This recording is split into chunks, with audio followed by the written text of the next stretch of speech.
Let's get this show going, man. Welcome to the Bleeding Burgundy podcast, a Washington Commanders podcast for fans by fans, with your hosts, Jessy Martin. Because 90% of them are wrong. They're fucking wrong. Max Taman. You've got a plate of shit and you've got a bowl of shit. They're the same thing. Scott Hartley. Yeah, thanks for having me on.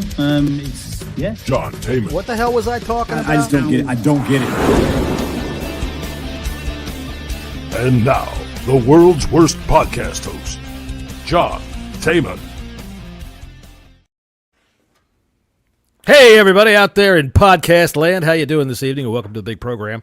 I'm afraid that I don't have any snappy banter to bring with me tonight because I'm just not feeling banterish or snappy in any way. So over here is my good friend from Southeast Virginia, Jessy Martin. There he goes. Salute. How you doing today? Hello. All right, Yeah, nice day. You know, it's fucking 70 degrees, or at least it was about an hour ago outside. Yeah. 70 degrees. Yeah. Yeah, and it'll be 20 again next week, I think. But I tell you what, man, that cold snap we just had was bad. That was, I mean, not like mortal bad, but it lasted a long damn time. I don't like that It's going shit. to be warm up until, I think, next weekend. Warmer, I mean, in between 50s and like 70. Fluctuating. Sounds like pickleball weather to me. Down there working very hard on a list because he didn't do his homework is our good friend from Barrow and Furnace, UK. Hey, don't call us out down here. Scott Hartley.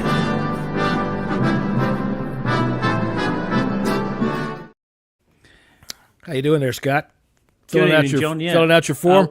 No, I was looking back at. I was doing my taxes. No, I was just looking back at the Big and Boss book, doing the looking at the totals that we predicted when we did our predictions at the beginning of the season. So Yeah, I'll be interested to hear some of that Oh stuff. God! Don't just ignore my Yeah. defense. I think So I thought we'll go back and read that as we're doing superlatives. I thought we'll maybe add this to the general bullshit session. I don't know.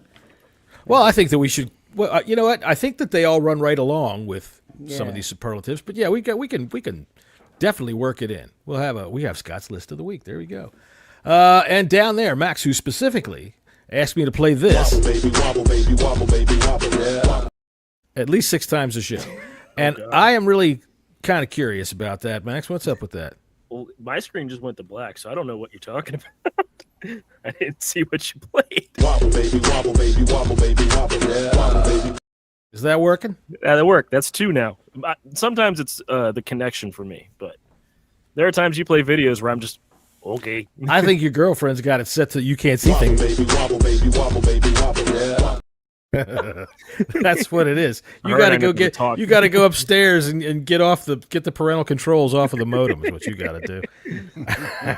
Here, see if you can see. 69, ready, hot.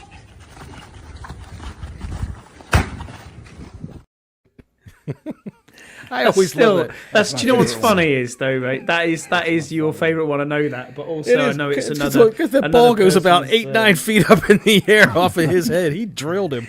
It's another person's favourite. It looks like he so got a fucking concussion off of that damn. I was speaking to my wife earlier before we got on the show, and she said that lives in my head rent free. John's Hot 69. I was laughing. All right. I thought, go on. There you go. That's cool because I've had like an earworm of an Elvis Costello song in my head for like the last 2 months, and it finally went away today. So I'm glad to know that Hut 69 is stuck in your wife's head. That's fantastic. Yeah, definitely. Slap. All right. Well, let's see. That's the introductions. By the way, as always, John Taman, worst podcast host in the world. All right. So what kind of general bullshit do we have to bullshit about today? Not We had much, a coach really. get plucked. Yeah, we did. have Who Coach actually Pluck. went in the end? The assistant linebacker coach went. I forget his name. It was like Frank something or other.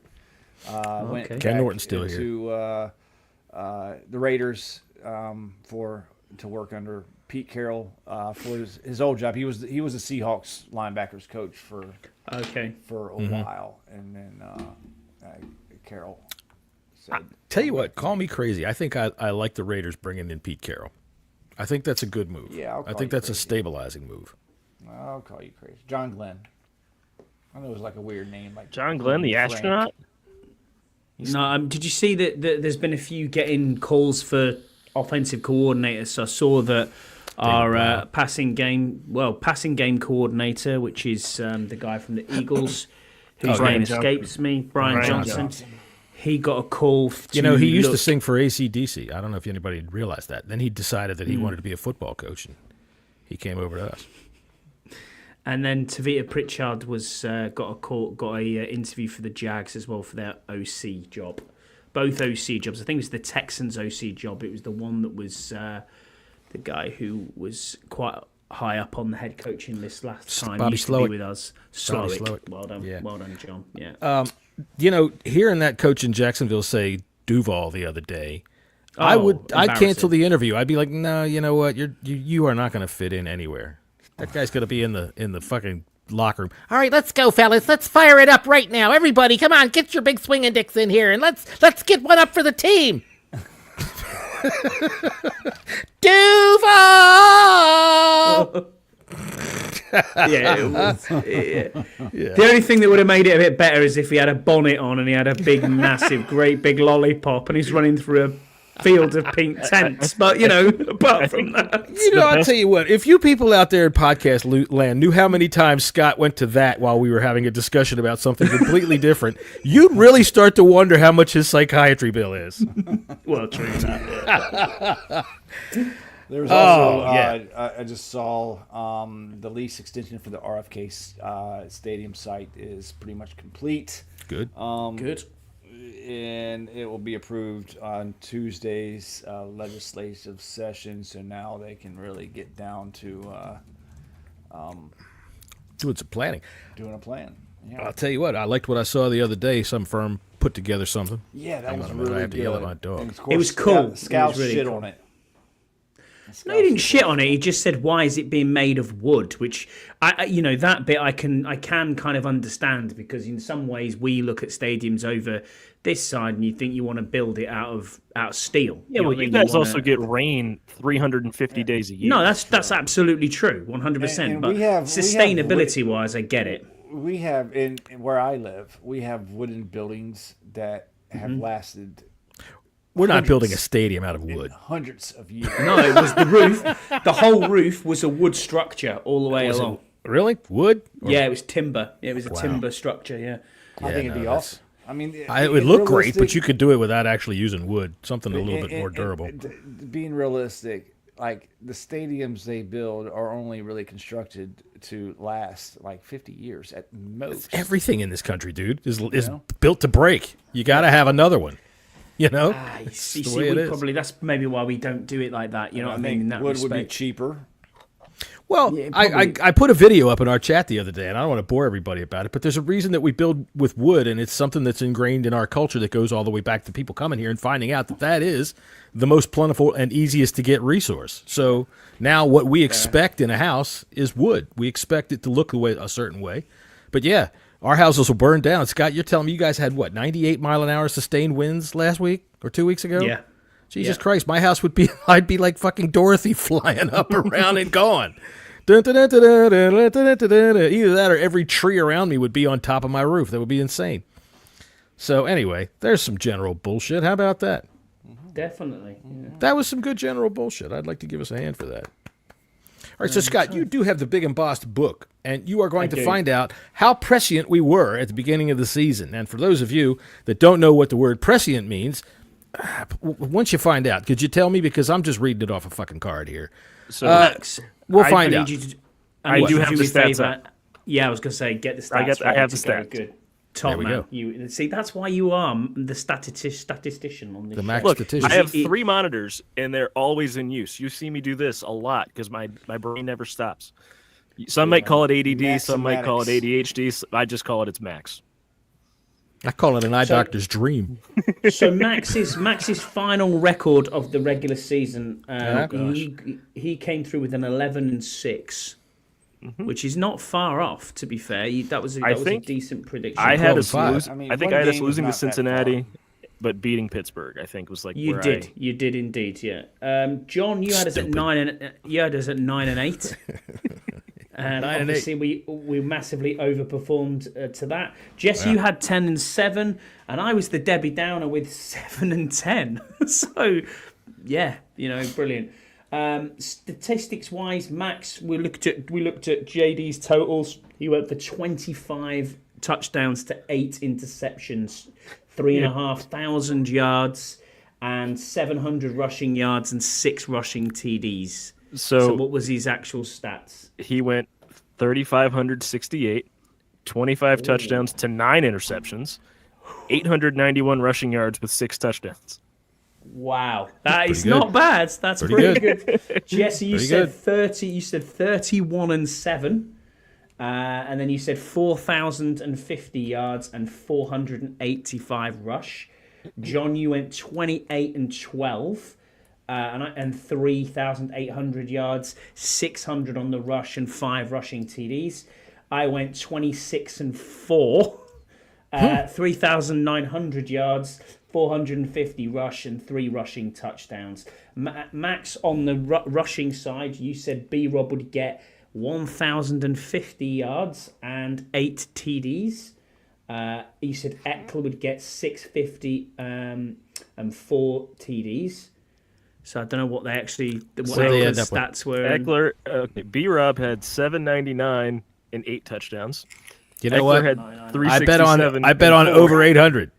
God damn it! Eckler was. Eckler had what? Sorry, 367 and 4. I'm good at touchdowns, apparently. Yeah, you're doing well. Yeah.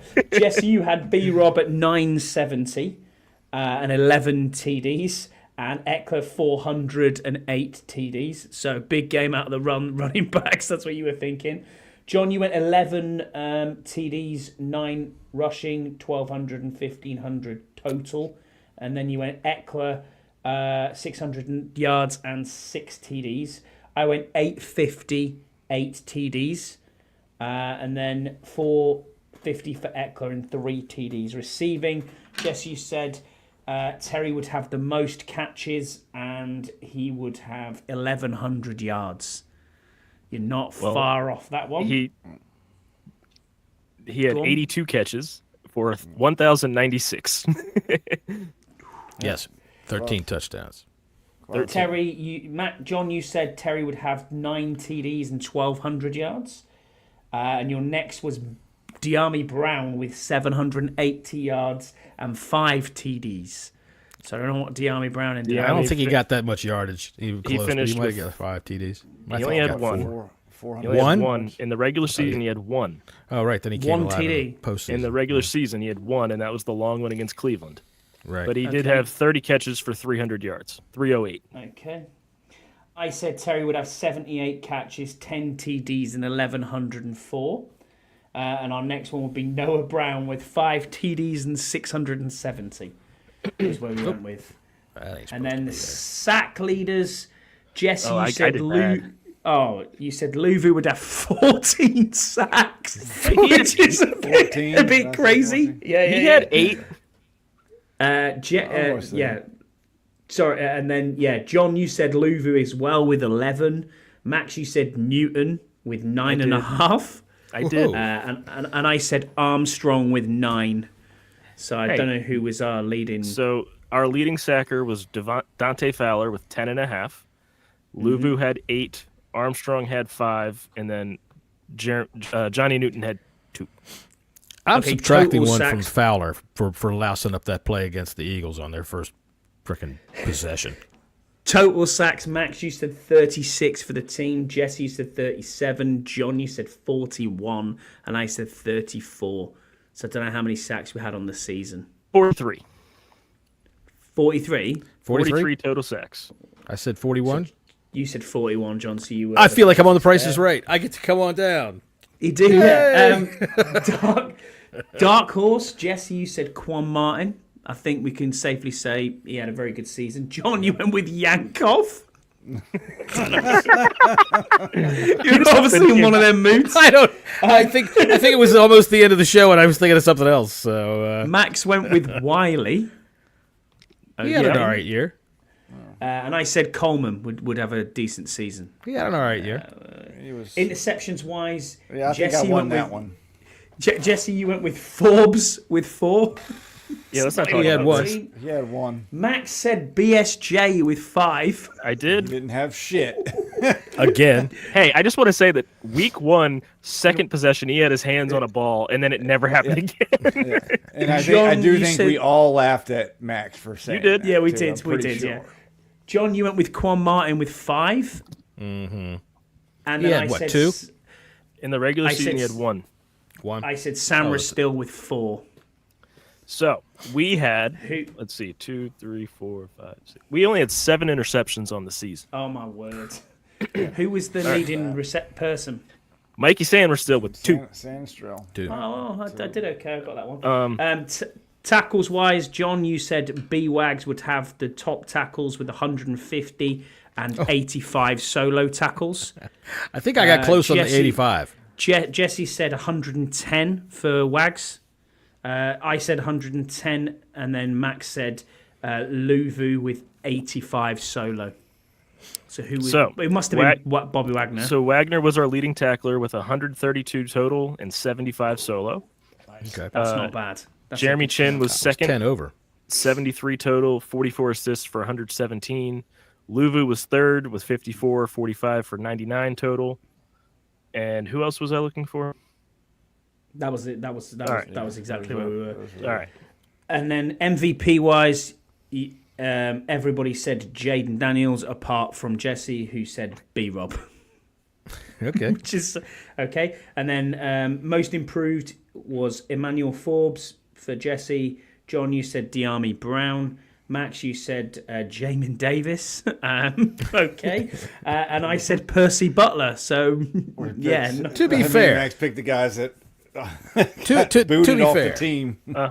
Jamin Davis was named Employee of the Month in December at that fucking Baskin Robbins that he's working at up in New York now. Is he not in Minnesota anymore? And then No, Rookie they cut of him. the Year. Last I saw that it was the Jets were sniffing around. He's him. on the Jets. All right, yeah, that's what I thought. Rookie of the Year was the last one we did. John, you said Sam Still. I said Sam Still. Jesse, you said Sam Still. Max, you said Johnny Newton. Oh, I thought I said Ben. Boy, that Sinnott. Jaden Daniels didn't get any love from us. I think we were trying to avoid. I think we avoided Jaden Daniels. We on were that going. one. Yeah, we MVP, weren't. and we then didn't wanna we curse were ourselves. Yeah, we Yeah. weren't allowed to say that. Yeah, and that was where we were for the season. All right, well, that's how we did. So, I One guess it second sounds all right. before we finish, we have the NFL as a whole. MVP battle. Jesse, you said Jordan Love. Max, you said Burrow. John, you said Mahomes. I said Mahomes. And then Rookie of the Year, Jesse, you said Jaden. John, you said Jaden. Max said Marvin Harrison Jr. And I said Caleb Williams. So let me ask. Are you sure Dang. you didn't misspell Josh Allen on that MVP? No, you literally said Jordan Love. No. Okay. All right. That's how it goes. I was just throwing shit into the wind on that one.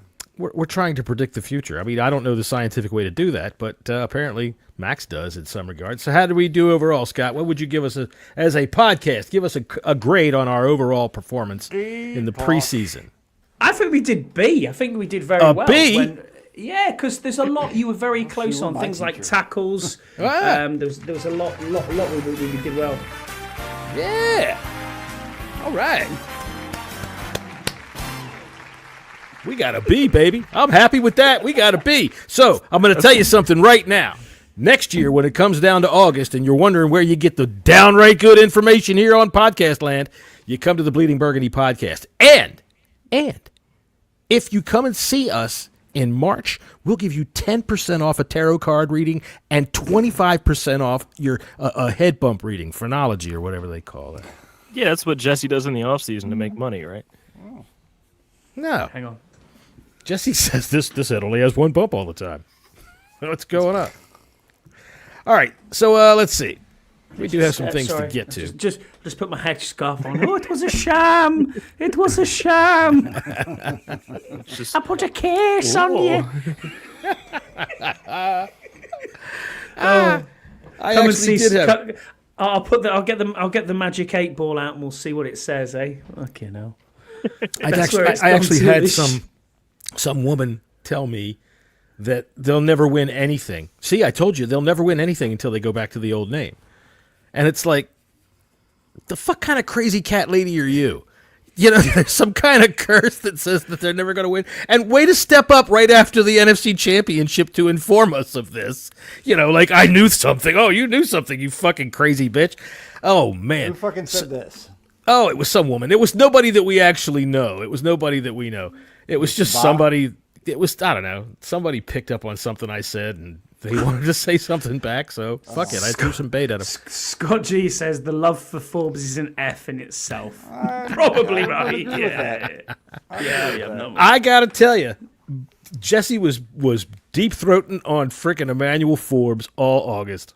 We were. I'll tell you this. We were practically coming to blows over here in the fucking podcast about that shit. You watch. So there we go. I thought he was going to turn his twig fucking legs around and fucking catch Evening something. Valiance, you all right? Is he still at the Rams then? He is, I suppose. Sure. You know, the good thing about him is he can hide amongst the shoelaces. Nobody will see him. He can stay on the team for as long as he can stay there. So I have a coworker who's a Rams fan. He told me that in that last game when he got exclusive playing time against Seattle, he said he didn't play bad, which to me says he did what he did here too. Well, you know, I just don't think that he's got the physicality to play in this league. It's just unfortunate because he's got his good confidence got shot. This fucking Oh, yeah. second he got into the NFL because he found out he real didn't have the fucking physicality. He got in the NFL and went, damn, these guys are big. they pushed him around. So that's what I think happened to him. What's up, Scouse? How you doing this evening? Joins the program. Hello, mate. I had a dream the other night that I went to a Cowboys game with Scouse, and he was sitting in front of me. And every time I tried to look up at that 60-yard TV, I had to say, Scouse, the fuck out of the way. You arsehole. Fuck off. All right. This has got to stop. I'm sorry. It's been an entire year, John, and you're still there. Oh, that was fun. Well, I think I've lost my place on the list here. All right, we did the book. All right, so let's go ahead. I've got to get my head clear, and let's go ahead and do some superlatives for the season. That's what everybody's here to pay attention to, not to listen to me make jokes about Scouts or anything like that. He'll come back at me this week, so you watch. You watch. Ball's in your court, buddy. All right, so let's get us started right off the bat. We're going to make some ground rules right here and now. I do not want to hear anything about Jaden Daniels. He's not on this list. All right. He is. Well, I mean, is on the list. MVP. He's on you got to for put one. him. He's on for MVP. Well, Offensive Player of the Year. He is so far and away the obvious choice that let's just say that he's off limits on that. He's chosen. What I did for me is MVP is the quarterback award, and then OPOY is everybody else, as the NFL Honors actually does it. All right, let's go. Oh, you're giving us NFL guys or as No, for our team, but I'm saying that was my logic when I was making my list. Was that you mean what you were doing 5 minutes before the show started? Hey, shush. I'm sorry, Dad. My dog ate it. There's My always dog a ate kid on the bus doing his homework. All right. That's right. All right. So we'll start it off with Offensive Player of the Year. Jesse, let's start with you. You got to go Terry McLaurin. These are new glasses. The one main weapon that we had on offense that it was a rough start in the first few games. It was hard for Jaden to get a real connection with them, but as the season went on, they developed a really, really good connection. And what was it, 12 touchdowns for Terry? So that was 13. 13. That was the broke the record. So it's got to go to Terry. Well, to be fair, Scouse, I'm not going to take my new glasses back. I can't get a refund on them. They're not supposed to make me look better. They're supposed to make you look better, and it didn't work.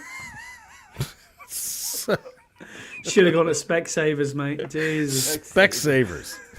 Sounds like some kind of forensic team. Coming up next on CBS, Specsavers.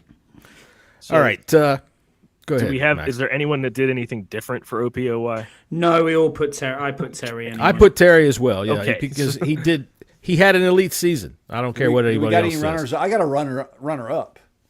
Yeah, we can have runner-ups. Go ahead. I'll go Tyler Biotish. Okay. I would say Zach Ertz would be a runner-up for me. Yeah. I thought he had a that's a good fantastic one. season. He was exactly what we needed him to be, a reliable target for a young quarterback to be able to unload to when he needed one. Those are two. Who's next? I mean, those are you guys are just covering it. Like that's. Those are the only ones.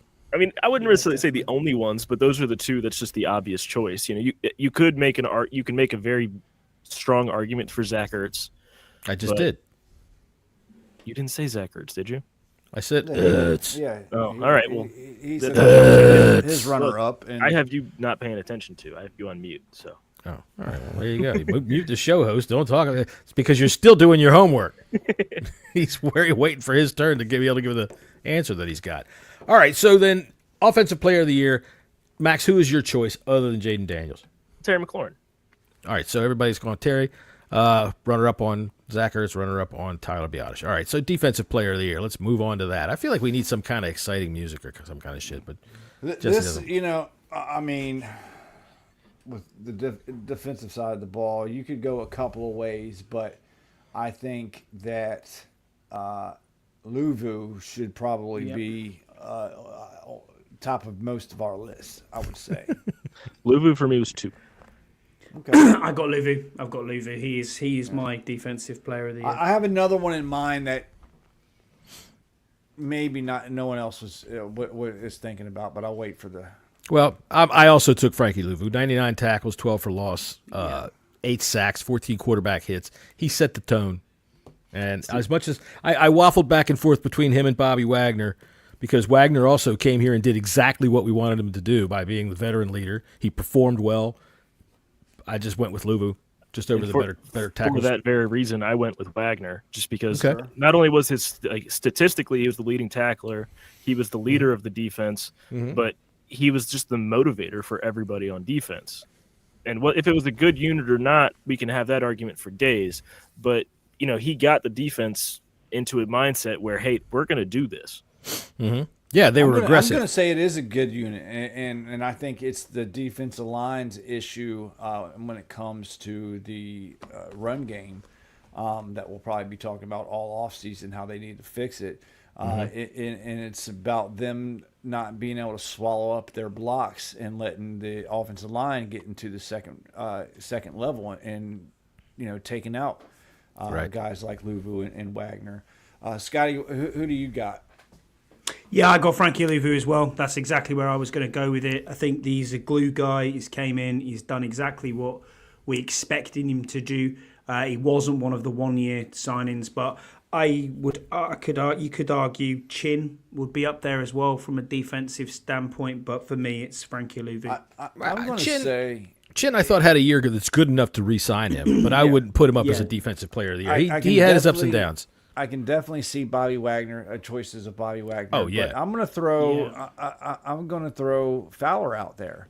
I think for what he did in the pass rush game, I think he has a slight argument to be at least in the top 3 of defensive player of the year for our team. I mean, the biggest thing about Fowler is just how much his expectations versus what he actually performed. That's what I mean. No one really expected him to go out there and get 10.5 sacks. Right. I mean, he had 10.5 at like the end of November. Yeah, he had like 9.5, and it took him a long time to get the 10th one. Yeah. He was trying to get it against the Cowboys. I think it set some kind of mark. Probably banking on like maybe 4, 5 at most for him. Right. I mean, we didn't expect a lot of sacks from our defensive line. It was just, we thought they would just buck up and let Luvu run loose, or that we'd get some defense or D tackle pressure. And our ends. It seemed like, on that thought, Max, it seemed like, what Peters did in the offseason was try to, shore up the run game with, the signing of Farrell, because he's not a pass blocker. He's supposed he's keys in the run game. Right. Well, that didn't fucking work, as we all know.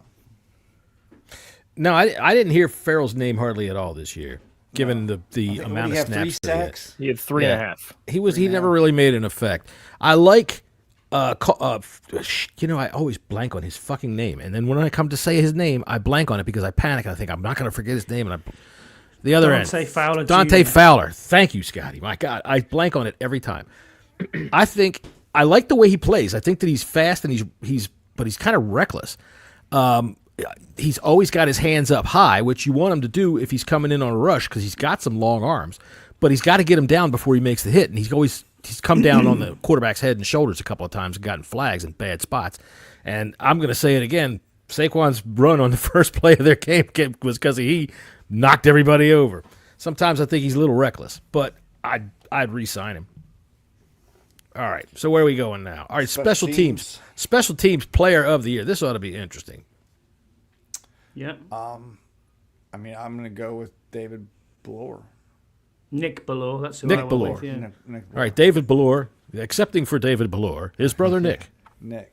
Yeah, he was a special team standout in what was it, Seattle. We really didn't expect too much from him coming in, but I thought he had a hell of a season. I think you got to give Reeves a bit of love there as well. Reeves had a great season as well on specials, so but we knew he was a special team ace. But I've gone with what you've got there. Nick Ballore is who I went with, but special mention to Jeremy Reeves. What you got, Max? I went with Special Cade teams player of the year. Cade. No, Nick Ballore. I'm sorry. You went with Cade York. Who did you go with? Cade York. He almost gave Scouts a heart attack. Scouts would have been trying to. What'd you say? What the fuck did he say? Tressway MVP, mate. He's Yeah, had I get you. 4 punts all season. How can you give it to the Tress? He had a great pass in the last did. game. I mean, look, regular season stats. These are Here's the regular thing: is season awards. regular season, Tressway had 50 punts total, and he had 22 inside the 20 with 2 touchbacks. That's great. That's great. All right, for me, special teams player of the year, I got 2 of them. Austin Siebert won a fucking game for us. Dude kicked 7 field goals his first time out. Won a game. He lost the game for us. That's why the other one would be Zane Gonzalez. As the dude came through for us in the clutch when we needed him to. He was 8 or 7 out of 8 in the playoffs. And I know this is regular season, but you guys picked all the other ones. I'm going to pick Tyler Owens. I guess I could. I could tell him that his award is up there on the moon, and he'd probably go, "Oh, that thing doesn't even You can exist have an anymore." argument for our second team All-Pro returner in Austin Eckler as well. I could, but I'm not going to. I kind of like Zane Gonzalez. I think he can solve our kicker problem if he keeps playing the way he does. I'd bring in some competition, but 7 out of 8 bounced the one in against Tampa Bay. I don't know. To me, I was a little disappointed in Jeremy Reeves this year. Well, the thing with Jeremy Reeves, if you watched all of his stuff, he's getting double teamed on most kick returns. Yeah. And the thing about, you look at Ballore, who just came in like a heat-seeking missile no matter what the play was. And then you also look at Reeves, and he's getting 2-3 guys looking at him. Can't really fault him for that. But I'll tell you who else was very good on tackling on special teams, and he wasn't always on specials, but he spent a lot of his time there, was McNichols. He was an awesome tackler, man. He fumbled in the awesome. playoffs. Percy though. Butler was too. Percy Butler was man. really good on, fucking kickoffs or punting. So what I'm hearing really is Larry Izzo, or not Larry Izzo. it's Larry Izzo. Larry Izzo, because I always get there's an Izzo up, there's another Izzo. Larry Izzo, come on down. Lizzo. Larry Izzo wins this Special Teams Coach of the Year award for me. So all of we all found different players that we could put out for Special Teams Player of the Year, and none of us could argue against any of them, other than to say that fucking Austin Siebert lost us a football game, which is pretty bad. Here's the thing, real quick, about Austin Siebert that I find a little interesting. He only played 9 games, right? Okay, right. He had the 13th most made field goals in the entire league. Well, Everyone else 2 games. We had 7 of them in one game. Right. But what I mean He is, sat there and watched it. right. But what I mean is, every other he had 27 made field goals in 9 games. That's 3 a game. If you look at the names underneath of him, you're looking at kickers that are Joey Sly's underneath of him, and then you look at who's above him. I mean, the guy who made the most was in Pittsburgh. He had 41. Mm-hmm. Jessy would have an aneurysm if we kicked 41 field goals.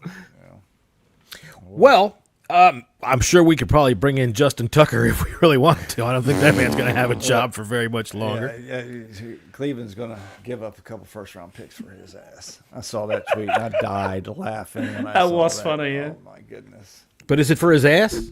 Does Deshaun like that part of it? I don't know. Maybe they're both going to go to the massage parlor. Fucking put it in each other's pooper. Yeah, they'll get the cow machines, just. or whatever they do. Where is this show gone anyway? Oh, it's Moving going on. right where it's supposed to go. And just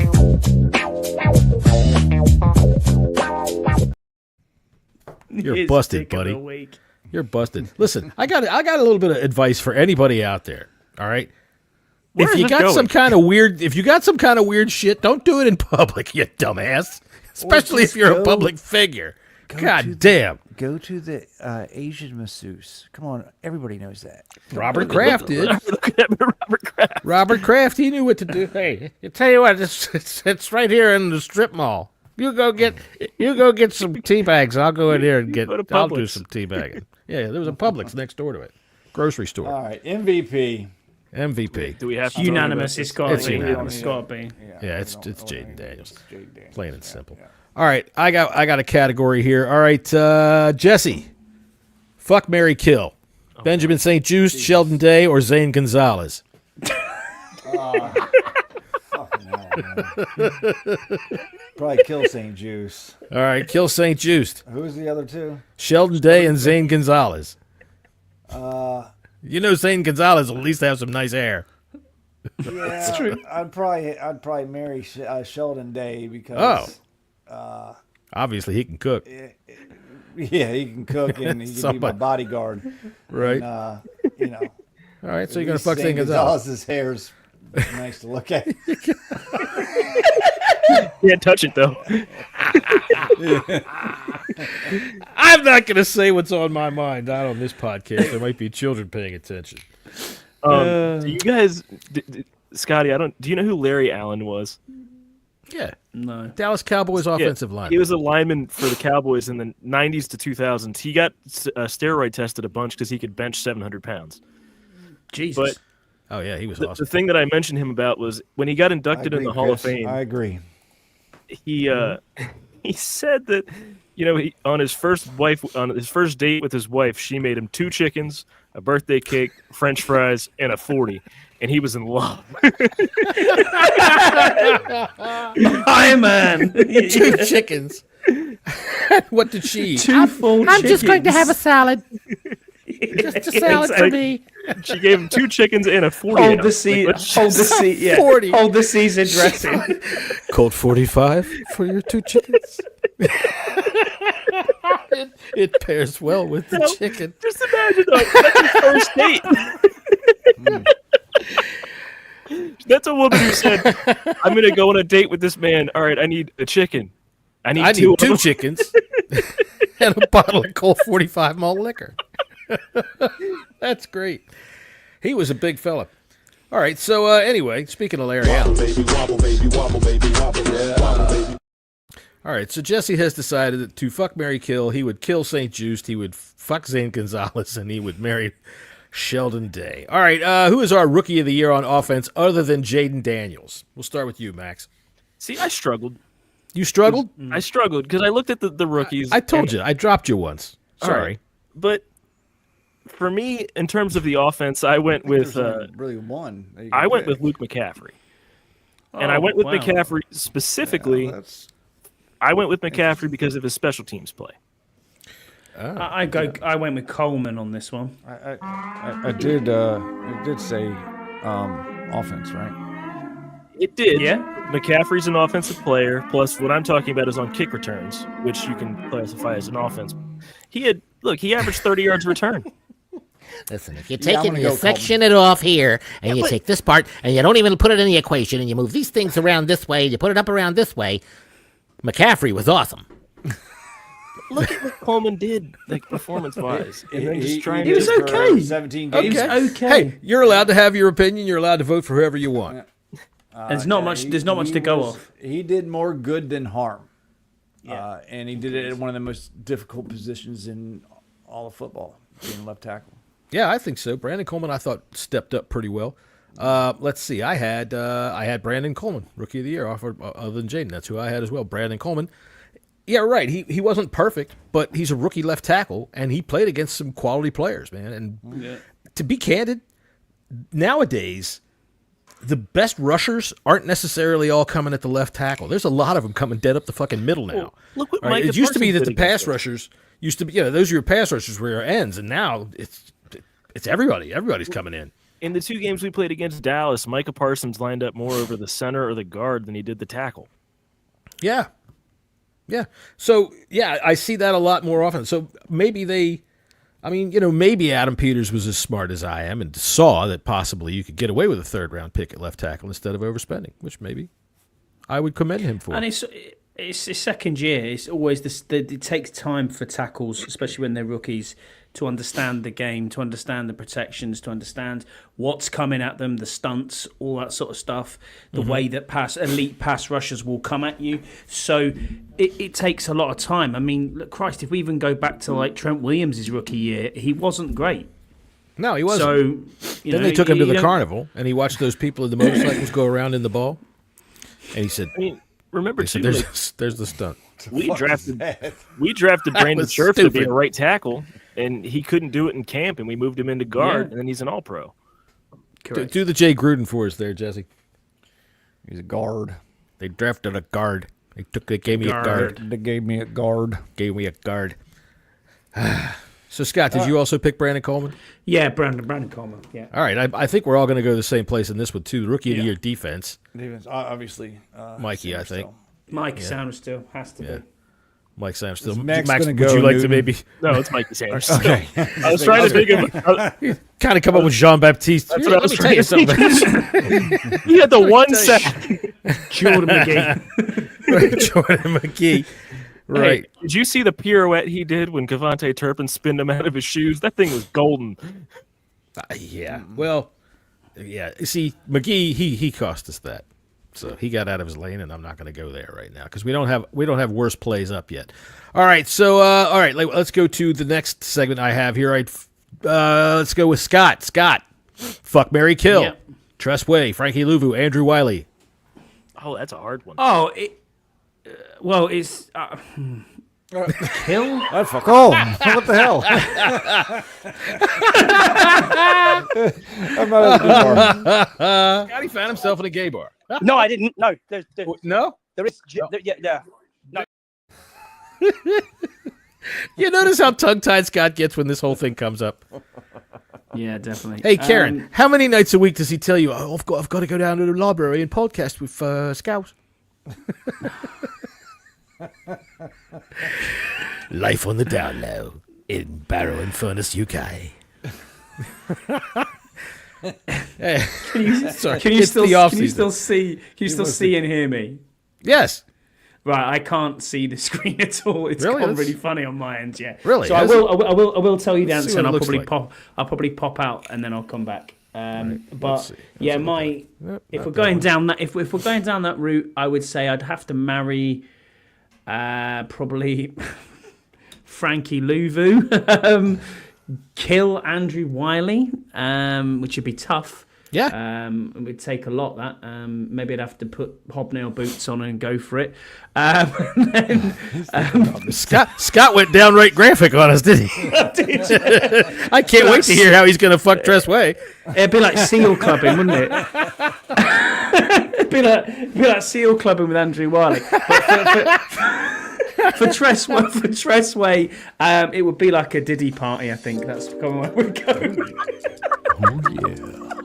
Right, I'm gonna have to leave this. Wait a second. Wait, he doesn't know what a Diddy party means. Who doesn't? I do too know what a Diddy party means. Give me God. that baby oil. Scott's not even here, so we'll wait for him to come back. We'll start that up again. Why? Yes, of course I would know what that is. What? I mean, good God, I'm not like isolated from the world. You know. You want to try that again? Yes, you are. No, I'm not. You don't leave your house but like once a week. Yes, you are. Not necessarily. I go out a lot more than you think I do. I'm on the down low, unless we know. Wait a second.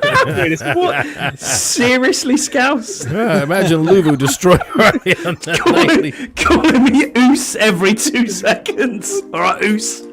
Now we see what Scouse is dreaming about. Give me that baby oil. Really rub it on my back. Make it. All right. People are fucking sick, I gotta tell you. You people are fucking sick, and Donald Trump's coming to kick your butt.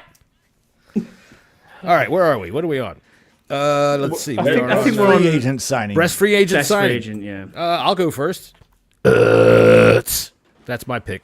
And I know there's a lot of other good ones, but that's my pick. Zach Ertz gave him exactly what we needed to Jaden Daniels. Frankie Louvu. Hell yeah, man.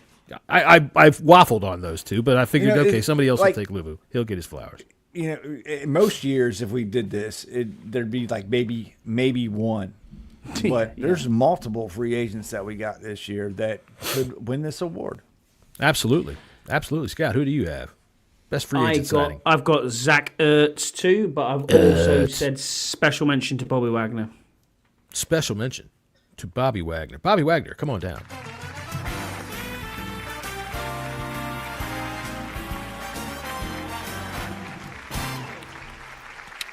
There you go. Bobby Wagner, special mention from Scott, all the way from Barrow & Furnace, UK. Max, who do you have? I wrote Best down free Marcus agent. Mariota. Marcus Mariota? Specifically for the... Because, hey, you guys took everybody.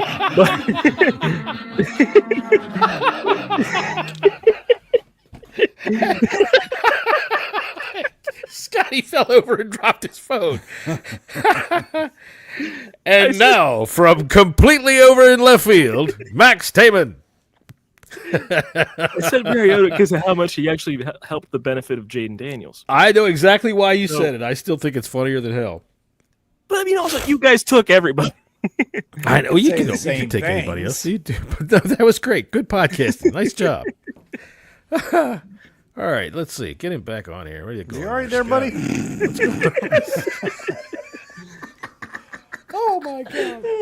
That's what he wanted you. Do we think Wagner will stay for another season? I sure as hell hope so. I hope so. Yeah. I'm going to say yes. I think he was well received in this locker room as the leader of the defense, and I think he's going to want one more crack at it.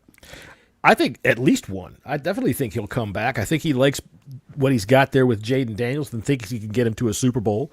And I don't think he's done playing anyway. If we release him, I think he'd play someplace else. Did anyone say Biadish? Scott G did because he's surprised about something. He's very good. He's had a very good season. That was a very good off-season acquisition. 100%. Imagine our shock, Scott. He's surprised Max took Marcus over Biadish. I was surprised. That comes from his mother's side of the family, by the way. All right, worst free agent signing. I mean, this should also be unanimous. Mike Davis. Yes, yes, that's who I've got. Mike Davis. Yeah. Mike Davis. 7 years as a Charger. He's okay. He comes here and he's completely terrible. And he was. Now I can't remember which one was first, Dorrance Armstrong or him, because Mike Davis was an early signing. As I recall, he wasn't the first. Armstrong was first before him. You know, I think Mike Davis was like day 3 or 4 or something like that. My favorite part about the Mike Davis epilogue is when we were there, just watching him get spun around by Malik Neighbors. Yeah, and just watching Scott's head just vibrate as soon as Mike Davis gets on the field. Terrible player. Terrible player. Did we not sign someone called Pierre or something from the Steelers as well? But he got cut. Yeah, I think so. Before even camp. Training camp or some shit. I seem to think that was last year. Oh no, it was this year because we were. It was this year. We were enjoying being able to call a game with Pierre in it. Pierre. That's right. All right, so what do we got next? All right, the biggest surprise. Biggest surprise. Good, big surprise. We got a big good surprise and a big bad surprise. What's the big good surprise? I mean, winning 12 games? That's a good surprise. That's a hell of a great surprise. Yeah. Except the Max, who had him at 11. Surprise. All right, Scotty, what about you? I put Sheldon Day. I thought he was really good when he came in. He was decent. Not as in the whole season. I did think at one stage we were looking at players there, thinking who was a surprisingly good player. That's where I thought we were going with that, rather than overall season. But whatever you want. There's no rules on this show. Although I will point out that Jessy, he is moving in on your wife there. Giving awards to Sheldon Day. Back the fuck off. Yeah, buddy. Back off my man. In his world, you can't get his attention unless you slap him in the face with a glove. And then it's on. All right, Max, who is your biggest surprise of the year on the good side? Jaden Daniels. Okay. I was going to say the same thing. The overall play of Jaden Daniels. I mean, we all thought he was going to be good. We didn't think he'd be this good this early. Well, nobody thought he could be this good. Nobody's ever been this good. I mean, did you look at the stats that I had the year? I had him at 30 plus fucking touchdowns, like 4,000 fucking yards. Yeah, you did. How many interceptions did I have him have? He had 9 8. total, right? You had him like 8, something like that. Yeah, maybe yeah. 12. Oh, Scott's got to get the Big and Boss book out. He's got to get it out of the hyperbaric chamber. Yeah, exactly. Hang on, let me go back and look at the glass envelope case paper for that book. Now that it's pretty, We got to much put it retired. on the wall right there underneath the picture of all you guys on the field there. I agree. That should go into the Bleeding Burgundy Scroll. Podcast Museum. Let's see here. We got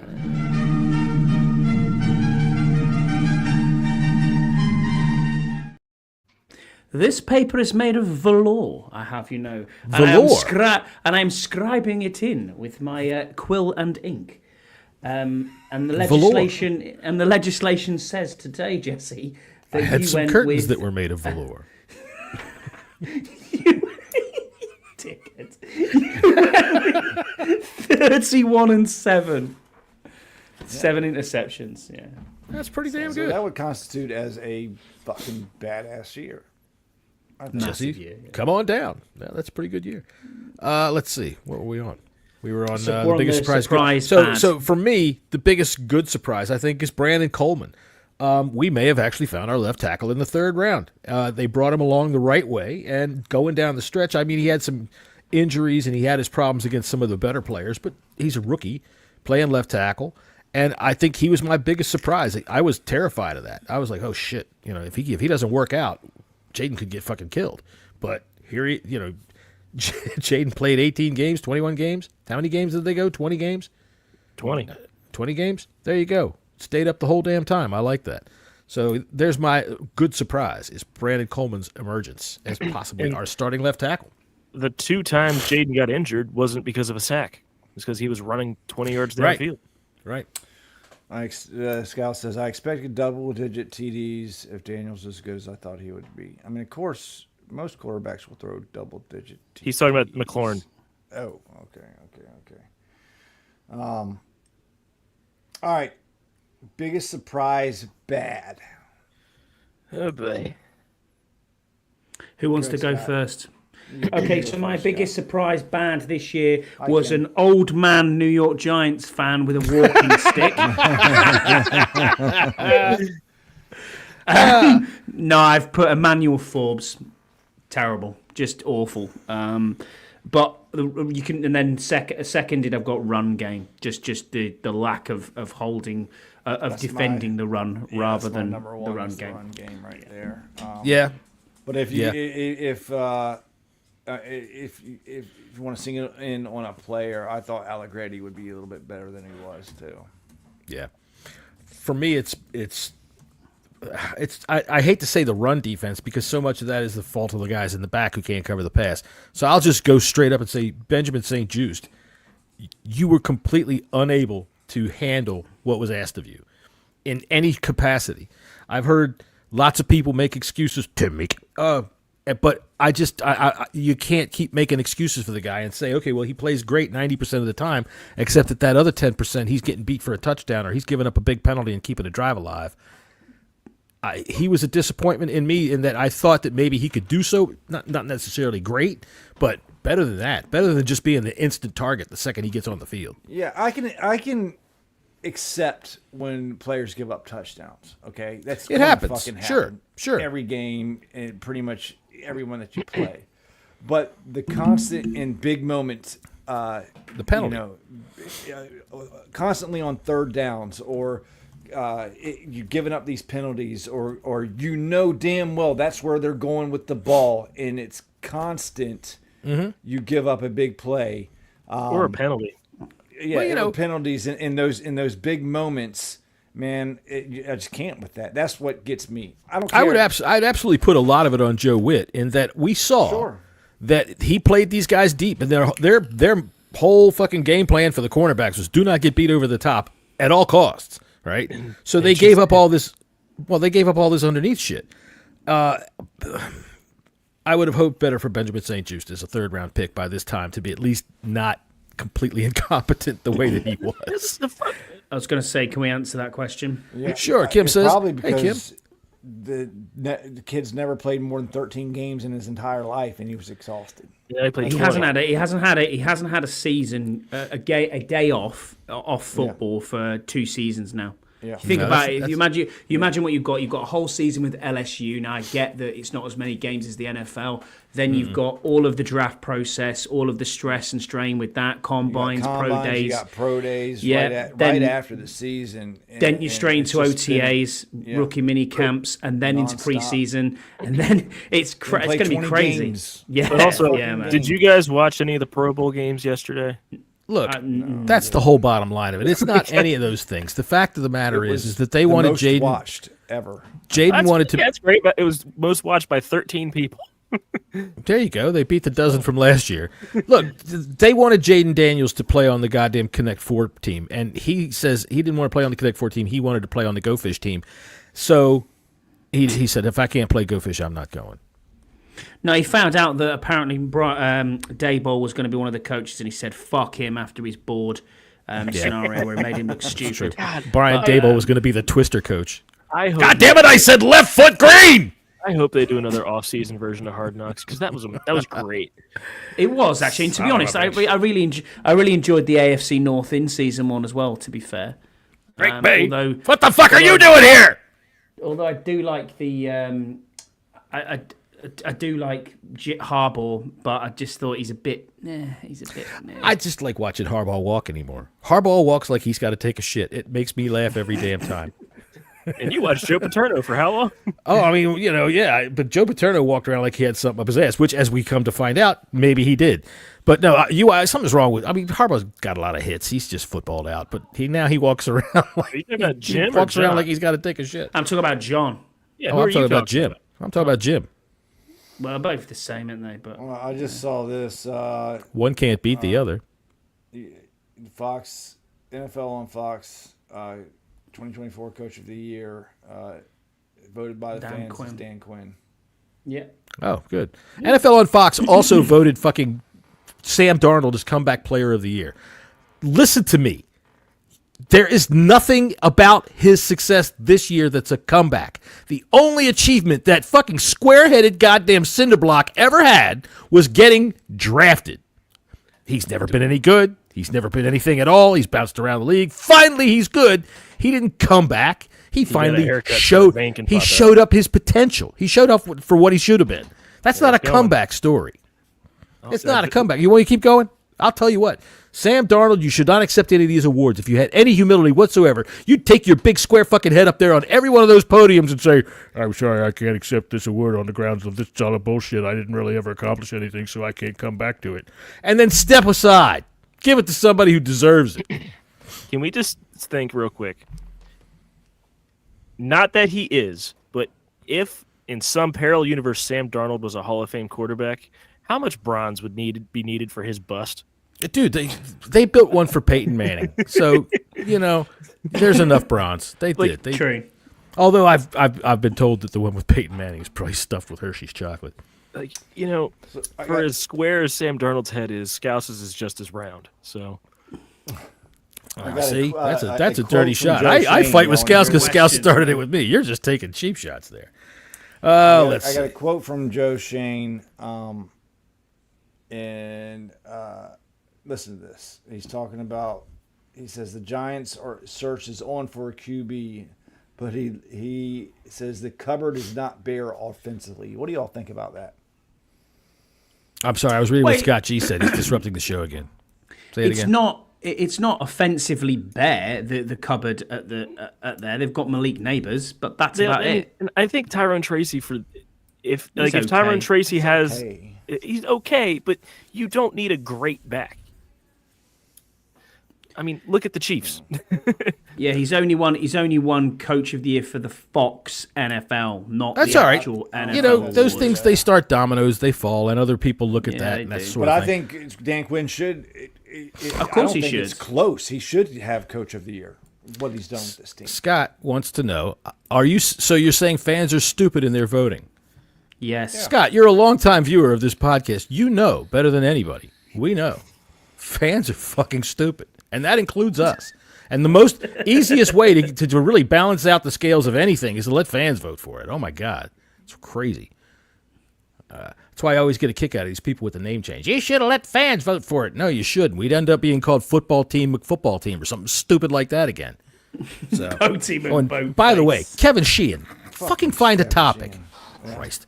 Bringing the name back up alone again. is keeping this topic alive. Here I am wearing this Command the Future and Honor Our Past t-shirt, which is pretty cool. But, yeah, it's ridiculous. Okay, people. What was it? Overachiever is the next one, or is it? Overachiever is the next one, yeah. I would say that the name Commanders is overachieving. It's the number one selling brand in the NFL, and that means they aren't going to change it. Okay. Have you genuinely gone with that? No, I haven't. I just figured I'd finish my point with it. Go ahead. Who's your overachiever, Jesse? Fuck. I'm going to say... I don't know. This is tough. Maybe Jaden Daniels. Maybe. Okay. Maybe. Maybe this is what he's going to be every year. Maybe Terry McLaurin. I highly doubt that he's going to get all-pro second team in the future again. I'm not trying to be funny. I know, but you are anyway. So go ahead, Scotty. Who's yours? I've gone with Quan Martin. I thought he's had an exceptional season this year. Really came into his own, and he's locked up that safety position.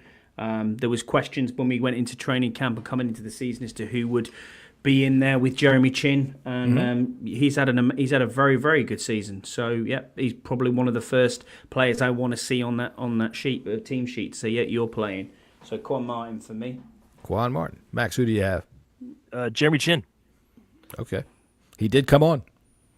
You got anything you want to say about it? Yeah, Hammerhead overachieved. There we go. There we go. Hammerhead. The Hammerhead. All right, I'm picking Dante Fowler. I thought he overachieved. Yeah, that's a good shout. I think that what he showed is what he's capable of. And I tell you what, I do like a player who plays violent like he does, because he really does, man. He really, like I like to call it, he gets in and he mucks it up, man. He just, whoever's in front of him, you're coming out of there bruised. And I just wish he could get his hands under control before he gets to the quarterback so he doesn't take those penalties as much as he does. Because we saw at the end of the year, he got a really bad roughing call on him, which was not a roughing call at all. He didn't hit him anywhere near the top of his head, but he gets the reputation. Yeah, he got him right in the chest, but it was clean. But you get a reputation, when you come in like that. People see those hands up, But I do like him. I thought that he overachieved this year. I thought he was good, and I think that we should bring him back. All right, underachiever for the season. I think we all know who that is. Brian Robinson Jr. Oh, I thought you. Okay, go ahead. You're first. Brian Robinson Jr. I've got two. Yeah. My two are Deron Payne. Okay. I don't think's been brilliant, and I've also got Cleveland Farrell. I thought he was awful. Yeah, he didn't. Being honest, he's injured a lot. Always on the injury report. Did next to nothing. And I'll put a caveat next to Brian. I do think the offensive line had a lot to do with his underachieving. Scout says the refs. Kim says Mike Sanistrel overachiever. You're right. I don't know if he definitely came on. He's definitely shown his leadership, and that's what I liked about him when we drafted him. Remember, guys, dude's a slot corner. He's not an outside corner. I know. Very so true. what he is did now. Is Kim, that's definitely a good shout, because he really did come on as if we're speaking stat wise, our best cornerback. Mm-hmm. Do you think we need to have a conversation about John Allen as well? No, I know he was injured. Why talk about him? He's not going to be here next year. I don't think he'll be here. Do you think he's gone because of the cap savings? Yeah, they're going to. It's 17 mil, isn't it? Yeah, they're going to cut his ass. Ooh, that's a lot of money. Is it 17? There's not going to be no. I think if we put him as a June 1st cut. Yeah, none of it's guaranteed. Yeah, he hasn't got any guaranteed money left. You're right, Jesse. I'm sure it's 17 million against the cap, but. All right, Scotty, who's your underachiever? Yeah, so I'm saying my underachiever is either Deron Payne. I think he's had a poor season by standards. I know he's playing differently, and he's more of a run stuffer rather than a an out. That didn't work either. Middle, but that didn't happen. And then Cleland Farrell's been a very poor signing. I know he's a DMV guy, and I get that he rooted for this team, but that shouldn't give you a spot. He came from the Raiders, where he hadn't had a great couple of seasons, and he was. I thought he was quite poor for us. San Francisco. He played really good in San Francisco. But not. He had 2 poor seasons with the Raiders. Came to us, and he was also, I thought, quite poor this year. Hence why one of our biggest needs in the off season is edge. Okay, we just haven't had any proper edges. All right, so Scotty, who do you have for our underachiever? That's what I'm saying. Yes, He actually started to go for it. I'll say it again. All right, Max, who do you have down as an underachiever? I had Deron Payne as well. All right. But I just pulled up the John Allen contract. If he is cut, no matter what this offseason, it's $6 million dead cap for next season. Yeah. So if he's on the roster, that would leave $11 million in cap savings. So that would put us at 95. 99. If he's a pre-June 1st release, it would be $16 million in terms of savings. There you go. If he is a post-June 1st release, it would be 16. It would be the same amount, $16 million. So he, irrespective of where he gets cut, it's $16 million. Correct. Savings. And if he's on the That's team, a lot of money. if he's on the team, A couple dozen eggs. It's a $22 million cap hit. Yeah. No, we're not doing that. So bye-bye. Sorry. Bye-bye, Johnny. All right, so Scott G. restructure. Scott G says underachiever was Sam Cosby. Struggled after signing the extension. Very good point. Would you Good say? point. Did he struggle all season? I mean, he had games where he wasn't very good, but I don't know if he was. He had a couple bad matchups, but I wouldn't say struggle. He wasn't good, but he wasn't bad. He was right down the middle, I think. Yeah, he has some tough assignments this year. Yeah, I mean that trigonometry page that he had to write was just ridiculous. I think that he struggled against everybody that did. Like, he struggled against not Jordan Davis, Jalen Carter. Everyone did. Yeah. He struggled against Micah Parsons when he lined up over him. Everybody does. Like, I don't think you could say. Scout says somebody named C.O. Allen. Who the hell's that? Chow Allen. Chow, as in see ya. Yes, but no, I think Sticking around. I know you were. I think that Scott G's correct. I think he has had a poor season by standards. Cosme got the bag and he dropped off. Same as Deron Payne got the bag and dropped off. I thought Scott was ordering his dinner. If you look at Deron Payne, like, statistically, Chicken Chow Allen. This season is very normal for him. The year that he got his contract, Salt and pepper chips and chicken Chow Allen, please. Do you do liver? No, you do lamb, chicken, and beef. Boom. All year, Jesse is saying the bad offensive line is the reason why B-Rob struggled, but he's the biggest money earner. So, and that I guess there's 5 people in that offensive line, and a running back that can't seem to do anything but run right up their buttholes, and he does. I think he's in. I'd hate to disparage Brian Robinson Jr. like this, but I think when he looks ahead of him before the play, all he can focus on is like Allegretti's asshole. So he has to run to it.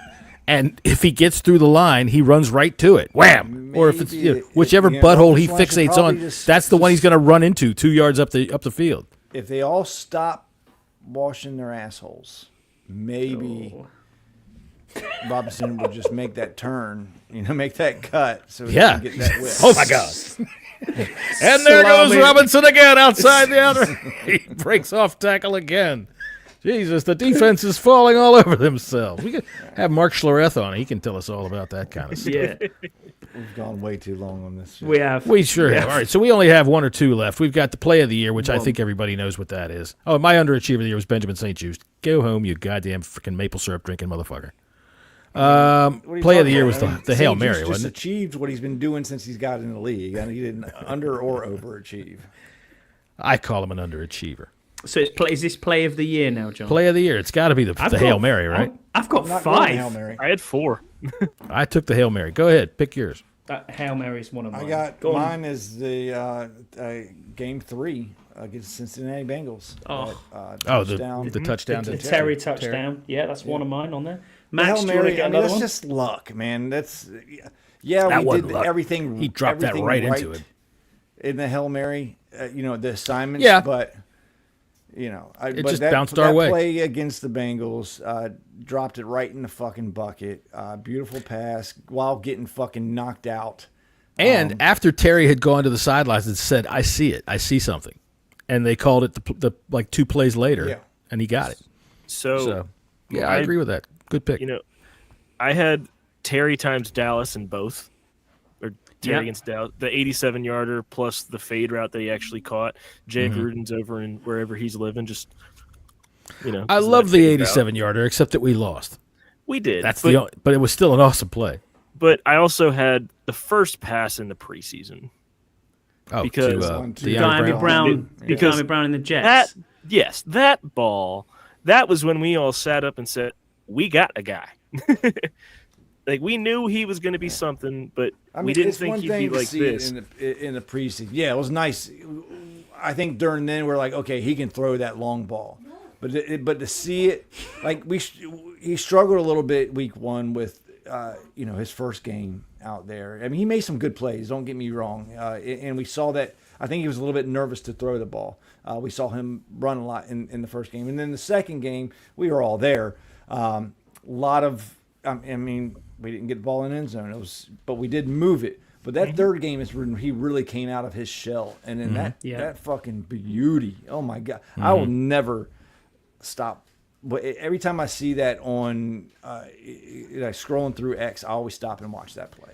Have you taken the time to watch the 54-minute Jaden Daniels highlights from NFL on YouTube? I haven't been on X really since we lost it in the NFC Championship game. So it's surprisingly quiet. The NFL put out like the Jaden Daniels highlight tape, 54-minute long. We'll enjoy that probably this evening. Then is it on NFL.com? It's on YouTube. Jesse's going to enjoy it in like 3-minute intervals. And he's going to 20 minutes apart. Watch 3 minutes, 20 minutes. Who's the young guy here? Who's the youngest in the room? All right. Let's see. Go ahead. I got 2 more. So I got your one, Jesse. Terry TD versus the Cowboys. Max, the long one. That was awesome. The Hail Mary, I got yours, John. The Cincinnati TD to Terry was ridiculous because that's when we knew, this is him. The Eagles throw to Crowder to win against the Eagles was unbelievable with seconds on the clock. Yep. And then the final play I've got was obviously the TD against the Falcons to Ertz to get you to seal the playoffs. They were my top 5. I think we should all try to harmonize saying Ertz. Well, first, did we do a worst play? No, because there's it's hard to really pick out one worst play. I think that it's easy. Go ahead. Actually, Go ahead. I have 2. The Saquon it's easy to pick out the worst play. I've got 2. It's the Saquon run. Saquon run, yeah. The Saquon run in the NFC Championship. Yes, that was terrible. The missed extra point by Seibert in the Dallas game. Yes, that was terrible. It ripped the hearts out of us. Way to wreck the end of the show. Jeez. I tell you what. All right, then, just for that, Max. Fuck, marry, kill. Jim Irsay, Jerry Jones, or Saeed Khan? What, Saeed Khan? What, you mean the London mayor? No, I mean the owner of the Jaguars. Shad Khan. Shad Khan, whatever the fuck his name is. Yeah. All right, so the guy with the Khan is the London mayor. The guy with the funny-looking mustache. So Irsay would be fun. So I'm gonna say Irsay. I'd sleep with Irsay. Wow, Irsay would be fun. Yeah, everything else that he'd bring with it. Yeah, well, you touch one thing he had, you'd never get it up for a month. Max said he's got the drugs. I'll bring him. I would. I think I would marry Shad Khan for the money. Good. They all got money. Which means you've got to share him with like 500 other wives, right? Yeah, but that doesn't mean I got to share the bank account. And then I would probably kill Jerry Jones. Well, goddamn it, that's just downright disrespectful. Let's be honest. In the amount of time it took me to make that decision, Jerry Jones could have keeled over. Listen, I mean, I would probably so could a Jim Irsay, to be fair. My God, if you really want to get right down to it, Jim Irsay could keel over any minute now. I'd have to kill Khan and keep Irsay and Jerry around for the parties. I think. Thank you. I got to tell you, I'm a magnificent bottom. I know how to move it, baby. I know how to shake it, and I know how to put it just where it goes the right way. Now, here's the thing, though. When Jerry knows where all the glory holes are. Goddamn right. I'll tell you something. I got a map in my truck. That's exactly where all the best glory holes in Texas are. All right, so what? What? Max, say again. I said that when Jerry Jones does keel over, Stephen Jones is going to be running the Cowboys, and that's just going to be a fun time. Oh, my God. That's just going to be terrible. You understand what's going to happen to the Cowboys after that. We're all of a sudden going to go straight-laced. The worst thing that boy does is drink champagne out of his girlfriend's shoe. It's ridiculous. Hey, Jerry, what's the worst thing you caught Stephen Jones doing in your box when the camera's turned on? Masturbating. I mean, goddamn it, that boy just can't keep it in his pants. Every time I turn around, he's got his dick in his hand. I gotta tell him, look, I understand that your goddamn mother is my cousin, but you gotta act a little bit better than this when the TV cameras is on. My God, we've got game day hostesses. Use one of them. We're billionaires, for fuck's sake. Find yourself somebody to exploit. Anyway. Are we done? Yes, I think we're about done. So, there you go. There's your superlatives. There's the end of your season. All right, so the 1 Point Safety Show will be on Thursday at 3 o'clock in the afternoon here on the East Coast of the United States, where Scott and Scouse will try to drag Scott's reputation back from wherever it just came from, wherever we put it on Mondays. And Friday, I don't think we're coming on Friday, are we? I got to take a break, man. So, yeah, I think what we ought to do is we'll be back to Friday before the Super Bowl. That's next week. That's not this Friday. Oh, today is Friday. I'm sorry. Look, I never pay attention to what day it is. I've never known what day it is because I work every fucking day. So I never care what day it is. The only thing I know is need a break. Hey, we'll be on next week. Why don't we are we going to do a review of the Super Bowl rather than a preview? Yeah, we can come back and talk about it afterwards. Yeah, we'll do that. We'll come back on that Monday. And yeah, I spent 20 years freelancing. You don't get a day off. So I don't ever care what day it is. Honest to God, my calendar revolves around football. It's not dementia. It's a hell of a work ethic. That's what it is. Hey, real quick, just so you guys can laugh at this. There are people saying after the Senior Bowl that Jackson Dart might be QB2 in the draft. Wow. Well, how far should Dart I don't know what he's actually like because scouts were saying he's actually not that bad. Is he at Ole Miss? Jackson Dart's Ole Miss. Yeah, I almost get that in a way. I think Shedeur Sanders got overrated these past 2 years. I think Gian has made it a show for that reason, and whoever drafts him. I even saw something the other day. I think I was listening to ESPN radio. Saying that Pulaski, I think he was saying that there is no way any team should trade up for any one of these quarterbacks that are coming out. This is going to be a Kenny Pickett type draft for quarterbacks. Yeah. It's going to be bad. I don't think Shedeur Sanders will be a bad pro if he goes to the right place and not so high that there's so much expectation. If he's like a 3rd round pick, 5th round pick, I think he's got a better chance. He's going in the 1st round, surely. This is not a good draft for offensive playmakers. Wide receivers are not great. Running backs, they're basically all the running backs that are coming out. They're pretty much all the same type of running back. They're kind of bruiser type running backs that aren't real, like super shifty. But this is a good running back for interior defensive line and edge. I don't know, man. I've kind of gotten used to the running back that runs dead into the fucking asshole of his center and just kind of plants himself there. You know, maybe we could turn something into that. All right. So we will see you when we see you, which will be the Monday after the Super Bowl. And until then, who's going top 5? Oh, he's going top 5. Who? Shedeur Sanders?